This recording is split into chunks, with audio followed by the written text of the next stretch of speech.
ধন্যবাদ আপুনি আহি সকাহ দিয়াৰ কাৰণে মানসিকভাৱে। একচুৱেলি এই ছাগলীকেইটা মই নিজতকৈ ভাল পাইছিলোঁ। ক'ভিড পিৰিয়ডত যেতিয়া চব ব্যৱসায় বন্ধ হৈ গৈছিলে তেতিয়া নিজকে মানসিকভাৱে প্ৰস্তুত কৰিলোঁ, কাৰণ মোৰ সৰু এটা দোকান আছে ইয়াত,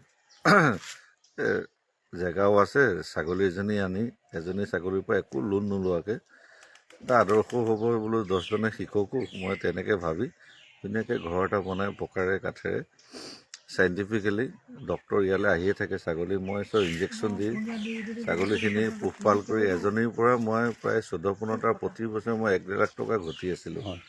মানে এটা সৎ পথৰে যে কাম কৰিব পাৰি, দেখিছোঁ আপুনি যথেষ্ট কষ্টও কৰে। লোন নোলোৱাকৈ মই প্ৰতি মাহে মই নিজৰ ছোৱালীৰ অলপতে বিয়া পাতিছোঁ, মোৰ ঘৰৰ ছাগলীয়ে খুৱাইছোঁ, খাচী ছাগলী ঘৰতে কটাইছোঁ।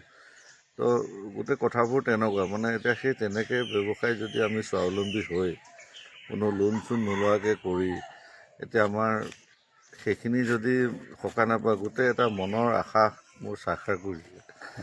বহুত দুখিত লাগিছে, অতি দুখজনক। মানে আজি 4 লাখত 4টা পোৱালি জগিছে মোৰ।